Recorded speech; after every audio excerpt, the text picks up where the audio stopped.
Hey guys, it's beautiful sunshine outside, second day of summer, and it's time for our weekly wrap. After a very quiet week to end November, this week was an absolute cracker, and we're going to give you the summary right now. How can the weekly wrap not start with some first ever released data from Snapchat saying that Australians, 4 million of us, are on Snapchat? Based on some recent survey stats, there's about 12 million smartphone users in Australia. That means a third of all smartphone users are on Snapchat. That's pretty exciting. We're on Snapchat now. Get on Snapchat. If you're watching this, you're on Snapchat. If you're looking at it from our YouTube channel, download Snapchat and get on the train.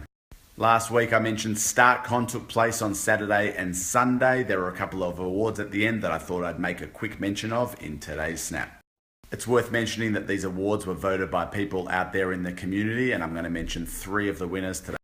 First up, Blackbird voted Best VC in Australia. Second up, Yolanda Redrup from Fairfax voted Best Startup Journalist. And third, Xero Technology Company of the Year. It's great to get some recognition from out there in the community. It's a hard job, it's fast paced, and these guys are all doing a great job, as is everybody else in the community. Let's just keep pushing.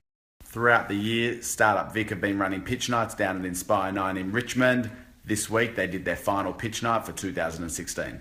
It's pretty incredible the crowds that they've been pulling down at Inspire 9. Once again, the December pitch night was a record-breaking pitch night for attendees. Well done, guys. If you guys have been following my snaps throughout the year, you would have noticed I've been attending a few different events in the impact space. Impact investing, for those who aren't familiar with it, is where an investor invests in a business that has both a social and a financial return. Over the past year, I've been introduced to more and more startups and entrepreneurs in the impact space, including Yumi App and Hired Up, through my relationship with Quentin and Amanda Miller. And this week in Australia, the first ever impact investment fund has been launched. It's called Giant Leap by Impact Investment Group. A good friend of mine, Danny Almagor, is the chair of Impact Investment Group. He's also on the board of Giant Leap alongside other colleagues, Susan Wu, Bevan Clark and others. Earlier this week, there was a 3-day hackathon, 72 hours, called Tikkun Olam Makers. It's a global movement of hackathons. They've had, I think, about 8 throughout the world. It's about driving assistive technology innovation for people with disabilities. OneStack was a proud partner of this program. We're going to be running a growth workshop for the makers to be able to help them take their prototypes to the next level. I went to the final presentation down at Swinburne University of Technology on Wednesday night this week. It was incredible to see the 3D printed materials and all the solutions they built. Last topic for this week is New Zealand trade and enterprise. You would have seen a couple of snaps. OneStack was invited to speak at a boardroom lunch with 15 tech startups.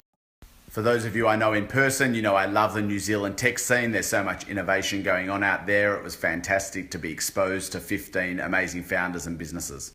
Thanks very much to New Zealand Trade and Enterprise, Chris Romano and the group for inviting us along and sharing our insights around growth into Australia. All right, now I'm heading off down to the showgrounds in Melbourne, Future Assembly. I'm going to be judging on a pitch competition, 3 p.m. today. Tune in to Snapchat. All right, I hope you enjoyed this weekly wrap. You got caught up on all the news. Enjoy summer, have a wonderful weekend, and we'll see you next week.